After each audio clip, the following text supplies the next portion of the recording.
ಒಂದು ಸಣ್ಣ ಹಳ್ಳಿನಲ್ಲಿ ಸೀತಾ ತನ್ನ ಇಬ್ರು ಮಕ್ಕಳ ಜೊತೆ ವಾಸ ಮಾಡ್ತಿದ್ಲು, ಶ್ಲೋಕ್ ಮತ್ತೆ ಪರಿ. ಸೀತಾ ಒಬ್ಳು ವಿಧ್ವೆ. ಅವಳ ಆರ್ಥಿಕ ಪರಿಸ್ಥಿತಿ ಅಷ್ಟ್ ಚೆನ್ನಾಗಿರ್ಲಿಲ್ಲ. ಅವ್ರ ಮನೆ ಕೂಡ ಹುಲ್ಲಿನ ಮನೆನೇ ಆಗಿತ್ತು. ಮಕ್ಳ, ನೀವಿಬ್ರು ಊಟ ಮಾಡಿ, ನಾನ್ ಹೊರಡ್ತೀನಿ ಆಯ್ತಾ? ಆದ್ರೆ ಅಮ್ಮ, ಊಟ ಆದ್ರೂ ಮಾಡ್ಕೊಂಡ್ ಹೋಗು. ಇಲ್ಲ ಪುಟ, ತುಂಬಾ ಲೇಟ್ ಆಗೋಗಿದೆ. ಇನ್ನೂ ಲೇಟ್ ಆಗಿ ಹೋದ್ರೆ ಮಾಲೀಕರು ಅರ್ಧ ದಿನದ ಸಂಬಳ ಕಟ್ ಮಾಡ್ತಾರೆ. ಶ್ಲೋಕ್, ನೀನು ಊಟ ಮಾಡ್ಕೋ. ಊಟ ಮಾಡಿ ನೀನು ನಿನ್ ಕೆಲ್ಸಕ್ ಹೋಗು. ಸರಿ ಅಮ್ಮ. ಮತ್ತೆ ಪರಿ, ಇವತ್ತು ನಿನ್ಗೆ ಸ್ಕೂಲ್ ರಜಾ ಅಲ್ವಾ? ಮನೆನ ಸ್ವಲ್ಪ ನೀಟಾಗಿ ಕ್ಲೀನ್ ಮಾಡ್ಬಿಡು, ಗೊತ್ತಾಯ್ತಾ? ಆಯ್ತಮ್ಮ. ಸೀತಾ ತನ್ ಮಗಳಿಗೆ ಕೆಲ್ಸನ ತಿಳ್ಸಿ ಅವಳು ಕೂಡ ತನ್ ಕೆಲ್ಸಕ್ ಹೊರಡ್ತಾಳೆ. ಸೀತಾ ತುಂಬಾ ಕಷ್ಟ ಪಡ್ತಾ ಇದ್ಲು. ಅವಳು ಇಡೀ ದಿನ ಫ್ಯಾಕ್ಟ್ರಿನಲ್ಲಿ ಪ್ಯಾಕಿಂಗ್ ಕೆಲ್ಸ ಮಾಡ್ತಾ ಇದ್ಲು. ಸೀತಾ ಮಗ ಶ್ಲೋಕ್ ಕೂಡ ತುಂಬಾ ಕಷ್ಟ ಪಡ್ತಾ ಇದ್ದ. ಅವನು ಇಡೀ ದಿನ ಹೋಟೆಲಲ್ಲಿ ಕೆಲ್ಸ ಮಾಡ್ತಾ ಇದ್ದ. ಅಣ್ಣ, ಇದು ನಿಮ್ಮ ಆರ್ಡರ್. ಒಂದು ಮಸಾಲೆ ದೋಸೆ ಹಾಗೂ ಕಾಫಿ. ಅವ್ರ ಜೀವನದಲ್ಲಿ ಎಷ್ಟೇ ಕಷ್ಟ ಇದ್ರೂ ಸಹ ಅಮ್ಮ ಮಗ ಇಬ್ರು ಯಾವಾಗ್ಲೂ ಖುಷಿ ಖುಷಿಯಾಗಿರ್ತಾ ಇದ್ರು. ದುಡ್ಡು ಕಮ್ಮಿ ಇದ್ರೂ ಸಹ ಎಲ್ರೂ ಸಂತೋಷವಾಗಿದ್ರು. ನೋಡು, ನಾನು ಪೂರ್ತಿ ಮನೆನ ಕ್ಲೀನ್ ಮಾಡ್ದೆ. ಮತ್ತೆ ಇವತ್ತು ನಿಮ್ಗೋಸ್ಕರ ನಾನು ಅಡ್ಗೆ ಕೂಡ ಮಾಡಿದೀನಿ. ಅರೆ ವಾ, ನೀನಿವತ್ತು ಅಡ್ಗೆ ಮಾಡಿದ್ಯಾ? ಹೌದಮ್ಮ, ನಿನಗ್ ಸ್ವಲ್ಪ ಸಹಾಯ ಆಗ್ಲಿ ಅಂತ. ಒಳ್ಳೆ ಹುಡುಗಿ, ನನ್ನ ಮುದ್ದು ಮಗಳು ದೊಡ್ಡೋಳಾಗ್ತಾ ಇದ್ದಾಳೆ. ಇಷ್ಟು ಒಳ್ಳೆ ಮಕ್ಕಳಿದ್ದಿದ್ರಿಂದ ಸೀತಾ ತುಂಬಾ ಖುಷಿಯಾಗಿದ್ಲು. ಅವಳ ಎರಡೂ ಮಕ್ಕಳು ಅವಳಿಗೆ ತುಂಬಾ ಸಹಾಯ ಮಾಡ್ತಾ ಇದ್ರು. ಎಲ್ಲ ಚೆನ್ನಾಗೇ ನಡೀತಾ ಇತ್ತು. ಇದ್ದಕ್ಕಿದ್ದ ಹಾಗೆ ಮಳೆಗಾಲ ಶುರುವಾಯ್ತು. ಮಳೆಯಿಂದಾಗಿ ಮನೆ ಒಳಗಡೆ ನೀರ್ ತೊಟ್ಟಿಗ್ತಾ ಇತ್ತು. ಅಮ್ಮ, ಈಗೇನ್ ಮಾಡೋದು? ಅಲ್ಲಿ ಪಾತ್ರೆ ಇಟ್ಬಿಡು. ಎಲ್ಲೆಲ್ಲಿ ಮಳೆ ನೀರು ತೊಟ್ಟಿಗ್ತಾ ಇತ್ತೋ ಅಲ್ಲೆಲ್ಲ 3 ಜನ ಸೇರಿ ಪಾತ್ರೆ ಇಟ್ರು. ಆದಷ್ಟು ಬೇಗ ಈ ಮನೆನ ಹೇಗಾದ್ರೂ ಮಾಡಿ ರಿಪೇರಿ ಮಾಡಿಸ್ಕೋಬೇಕು. ಆದ್ರೆ ಅದಕ್ಕೆ ತುಂಬಾ ಖರ್ಚಾಗುತ್ತಲ್ವಾ? ಹಾ, ಅದನ್ನೇ ಯೋಚನೆ ಮಾಡ್ತಿದ್ದೀನಿ. ಫ್ಯಾಕ್ಟ್ರಿಲಿ ಸಾಲ ತಗೊಳ್ಳೋಣ ಅಂತ. ಸಾಲ ಸಿಕ್ಕಿದ್ರೆ ಮನೆನ ಸ್ವಲ್ಪ ಸರಿ ಮಾಡಿಸ್ಕೊಳ್ಳೋಣ ಅಲ್ವಾ? ಹಾ, ನಾನು ಕೂಡ ಯಾವ್ದಾದ್ರು ಕೆಲ್ಸ ಹುಡುಕ್ತೀನಿ, ಸ್ವಲ್ಪ ಹಣ ಜಾಸ್ತಿ ಸಿಗುವಂತದ್ದು. ಆಯ್ತು ಪುಟ್ಟ. ಮಾರನೇ ದಿನಾನೇ ಸೀತಾ ಫ್ಯಾಕ್ಟ್ರಿ ಮ್ಯಾನೇಜರ್ ಹತ್ರ ಹೋಗ್ತಾಳೆ. ಸರ್, ಸ್ವಲ್ಪ ಮನೆ ಕ್ಲೀನ್ ಮಾಡಿಸ್ಕೊಳ್ಳೋದಕ್ಕೆ ದುಡ್ಡು ಬೇಕಾಗಿತ್ತು. ಸರಿ, ಆದ್ರೆ ಎಷ್ಟು? ಸುಮಾರು 30,000 ರೂಪಾಯಿ. ನೀನು ಹಳೆಯ ವರ್ಕರ್, ನಿನಗೆ ಸಾಲ ಸಿಗುತ್ತೆ. ಆದ್ರೆ ಎಲ್ಲ ಫಾರ್ಮಾಲಿಟೀಸಿಗೆ 15 ದಿನ ಅಂತೂ ಬೇಕೇ ಬೇಕು. ಪರವಾಗಿಲ್ಲ ಸರ್. ಹಾಗೂ ಹಾ, ಪ್ರತಿ ತಿಂಗಳ ಸ್ಯಾಲ್ರಿಯಲ್ಲಿ 1,000 ರೂಪಾಯಿ ಕಟ್ ಆಗುತ್ತೆ ಸಾಲದಲ್ಲಿ. ಆಯ್ತು ಸರ್. ಸೀತಾ ಖುಷಿಯಾಗಿದ್ಲು, ಯಾಕಂದ್ರೆ ಆದಷ್ಟು ಬೇಗ ಮನೆ ರಿಪೇರಿ ಮಾಡಿಸ್ಕೋತೀನಿ ಅಂತ. ನಾಳೆ ಬೆಳಗ್ಗೆ ಬೇಗ ಬಂದ್ಬಿಡು. 2 ಗಂಟೆಯಲ್ಲಿ ಎಲ್ಲಾ ಹಾಲನ್ನ ಎಲ್ಲರ ಮನೆಗೂ ತಲುಪಿಸ್ಬೇಕು. ಮತ್ತೆ ತಿಂಗಳಿಗೆ 3,000 ರೂಪಾಯಿ ಸಿಗುತ್ತೆ. ಸರಿ ಅಣ್ಣ, ನಾನ್ ನಾಳೆಯಿಂದನೇ ಬರ್ತೀನಿ. ಶ್ಲೋಕ್ ಕೂಡ ಹೊಸ ಕೆಲ್ಸ ಹುಡ್ಕೊಂಡಿದ್ದ. ಪುಟ, ನನ್ಗೆ ಸಾಲ ಸಿಗತ್ತೆ, ಆದ್ರೆ ಅದಕ್ಕೆ 15 ದಿನ ಬೇಕು. ಅಮ್ಮ, ನನಗೂ ಹಾಲ್ ಮಾರುವ ಕೆಲ್ಸ ಸಿಕ್ಕಿದೆ. ಬೆಳಗ್ಗೆ 2 ಗಂಟೆ ಅಷ್ಟೇ ಕೆಲ್ಸ, ಆಮೇಲೆ ತಿಂಗಳಿಗೆ 3,000 ರೂಪಾಯಿ. ತುಂಬಾ ಒಳ್ಳೇದಪ್ಪ. ತುಂಬಾ ಒಳ್ಳೆ ಕೆಲ್ಸ ಆಯ್ತು ಅಣ್ಣ. ನಿನ್ಗೆ ಹೊಸ ಕೆಲ್ಸನೂ ಸಿಕ್ತು, ಅಮ್ಮಂಗೆ ಸಾಲ ಕೂಡ. ಅದ್ರಿಂದ ನಾವು ಮನೆ ರಿಪೇರಿ ಮಾಡಿಸ್ಕೋಬಹುದು. ಆಗ ನಾವು ಪ್ರತಿ ಮಳೆಗಾಲದಲ್ಲಿ ನೆನೆಯೋ ಅಗತ್ಯ ಇಲ್ಲ. ಇದೆಲ್ಲ ಆ ದೇವ್ರ ಕರುಣೆ. ಅವನು ಎಲ್ಲ ಸರಿ ಮಾಡ್ತಾನೆ.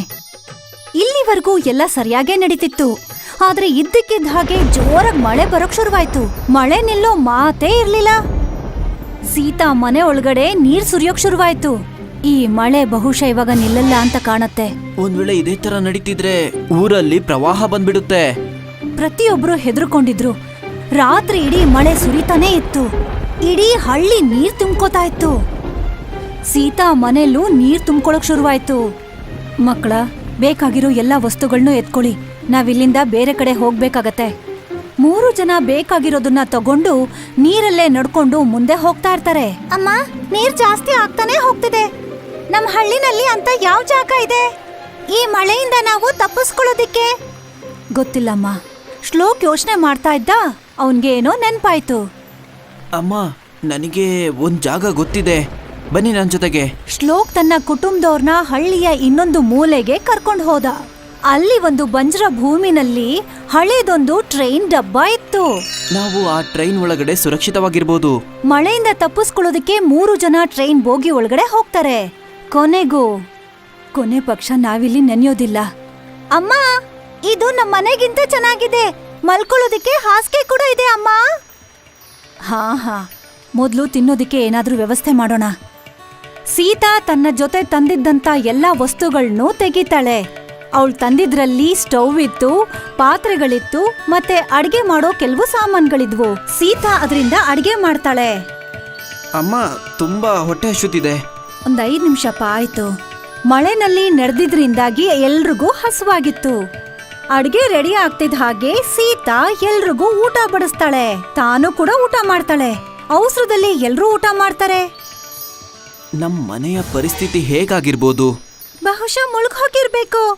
ನೋಡೋಣ, ಮೊದ್ಲು ಈ ಮಳೆ ನಿಲ್ಲಿ, ಇರೋ ನೀರೆಲ್ಲ ಕಮ್ಮಿ ಆಗ್ಲಿ, ಆಮೇಲೆ ಮನೆ ಹೇಗಿದೆ ನೋಡೋಣ. ಅಲ್ಲಿವರೆಗೂ ಇರೋದಕ್ಕೆ ನಮ್ಗೆ ಈ ಜಾಗ ಇದೆಯಲ್ವಾ? ಈ ಮನೆ ಟ್ರೈನ್ ಮನೆ? ಹಾ, ಟ್ರೈನ್ ಮನೆ. ನನ್ಗೆ ಈ ಟ್ರೈನ್ ಮನೆ ತುಂಬಾ ಇಷ್ಟ ಆಯ್ತಮ್ಮ. ಒಳ್ಳೇದು ಬಿಡು. ಮಳೆ ನಿಲ್ತು.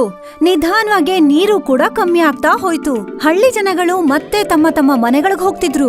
ಸೀತಾ ಮತ್ತೆ ಅವಳ ಮಕ್ಕಳು ವಾಪಸ್ ಮನೆಗ್ ಹೋದಾಗ ಅವ್ರ ಮನೆ ಪೂರ್ತಿಯಾಗಿ ಮುರಿದೋಗಿತ್ತು. ಇವಾಗ ಏನ್ ಮಾಡೋದಮ್ಮ? ಸ್ವಲ್ಪ ದಿನ ಟ್ರೈನ್ ಮನೆನಲ್ಲೇ ಇರೋಣ. ಫ್ಯಾಕ್ಟ್ರಿ ಅವರು ನಮ್ಗೆ ಸಾಲ ಕೊಟ್ಟಾಗ ಈ ಮನೆನ ರಿಪೇರಿ ಮಾಡಿಸ್ಕೊಳ್ಳೋಣ. ಸರಿ ಅಮ್ಮ. 3 ಜನ ಮುರಿದೋಗಿರೋ ಮನೇಲಿದ್ದಂತ ಎಲ್ಲಾ ವಸ್ತುಗಳನ್ನ ತಗೋತಾರೆ ಮತ್ತೆ ಟ್ರೈನ್ ಮನೆಗೆ ವಾಪಸ್ ಬರ್ತಾರೆ. ಈಗ 3 ಜನ ಇಲ್ಲೇ ವಾಸ ಮಾಡ್ತಾ ಇದ್ರು. ಇಲ್ಲಿಂದನೇ ಕೆಲ್ಸಕ್ ಹೋಗ್ತಾ ಇದ್ರು, ಇಲ್ಲಿಗೆ ವಾಪಸ್ ಬರ್ತಿದ್ರು. ಸ್ವಲ್ಪ ದಿನದ ನಂತರ ಫ್ಯಾಕ್ಟ್ರಿ ಮ್ಯಾನೇಜರ್ ಸೀತಾಗೆ ದುಡ್ಡನ್ನ ಕೊಡ್ತಾರೆ. ಮತ್ತೆ ಆ ದುಡ್ಡಿಂದ ಸೀತಾ ಮನೆ ಕೆಲ್ಸ ಶುರು ಮಾಡಿಸಿದ್ಲು. ಈ ಮಧ್ಯದಲ್ಲಿ ಸೀತಾ ಮತ್ತೆ ಅವಳ ಕುಟುಂಬದವರು ಟ್ರೈನ್ ಮನೆನಲ್ಲೇ ವಾಸ ಮಾಡ್ತಾ ಇದ್ರು. ಅವ್ರು ಅಲ್ಲೇ ಅಡ್ಗೆ ಮಾಡ್ತಿದ್ರು, ಅಲ್ಲೇ ನಿದ್ದೆ ಮಾಡ್ತಿದ್ರು. ತುಂಬಾ ದಿನದವರೆಗೂ ಅವರು ಟ್ರೈನ್ ಮನೆನಲ್ಲೇ ವಾಸ ಮಾಡ್ತಾ ಇದ್ರು. ಸುಮಾರು 20 ದಿನದ ನಂತರ ಸೀತಾ ಮನೆ ಪೂರ್ತಿಯಾಗಿ ರೆಡಿ ಆಯ್ತು. ಆಮೇಲೆ ಅವರು ಎಲ್ಲಾ ವಸ್ತುಗಳನ್ನ ತಗೊಂಡು ಅವರ ಸ್ವಂತ ಮನೆಗೆ ವಾಸಕ್ ಬರ್ತಾರೆ. ಅಮ್ಮ, ಈ ಮನೆ ತುಂಬಾ ಚೆನ್ನಾಗಿದೆ. ಈಗ ನಮ್ಮನೆ ಸೋರಲ್ಲ ಅಲ್ವಾ? ಇಲ್ಲಮ್ಮ, ಈಗ ನಮ್ದು ಅಂತ ಒಂದು ಸ್ವಂತ ಮನೆ ಆಯ್ತು. ಆದ್ರೆ ಅಮ್ಮ, ನಮಗೆ ಆ ಟ್ರೈನ್ ಮನೆ ಸಿಕ್ಕಿಲ್ಲ ಅಂದಿದ್ರೆ ಏನಾಗ್ತಿತ್ತು? ಗೊತ್ತಿಲ್ಲಪ್ಪ. ಬಹುಶಃ ಬೀದಿ ಬೀದಿ ಅಲಿಬೇಕಾಗಿತ್ತು. ಆ ದೇವ್ರ ಕೃಪೆ ನಮ್ಮೇಲೆ ಯಾವಾಗ್ಲೂ ಇತ್ತು. ಅದಕ್ಕೆ ಕಷ್ಟದ ಸಮಯದಲ್ಲಿ ನಮ್ಗೆ ಆ ಟ್ರೈನ್ ಮನೆ ಸಿಕ್ಕಿದ್ದು. ನಮ್ಗೆ ಎಷ್ಟೇ ಕಷ್ಟ ಇದ್ರೂ ಸಹ ನಮ್ ತಲೆ ಮೇಲೆ ಒಂದು ಸೂರಿತ್ತು. ಟ್ರೈನ್ ಮನೆ ಕಾರಣದಿಂದಾಗಿ ಸೀತಾ ಕುಟುಂಬದವರು ಮಳೆಗಾಲದಿಂದ ತಪ್ಪಿಸ್ಕೊಂಡ್ರು. ಇವತ್ತು ಅವ್ರ ಹತ್ರ ಅವ್ರದೇ ಸ್ವಂತ ಮನೆ ಇದೆ. ಇವತ್ತು ಟ್ರೈನ್ ಮನೆಗೆ ಧನ್ಯವಾದ ಹೇಳ್ತಾರೆ. ಅವ್ರ ಟ್ರೈನ್ ಮನೆ ಅವರನ್ನ ಮಳೆಯಿಂದ ಕಾಪಾಡಿತ್ತು. ಕಷ್ಟ ಕಾಲದಲ್ಲಿ ಅವರನ್ನ ಸುರಕ್ಷಿತವಾಗಿ ಇಟ್ಟಿತ್ತು.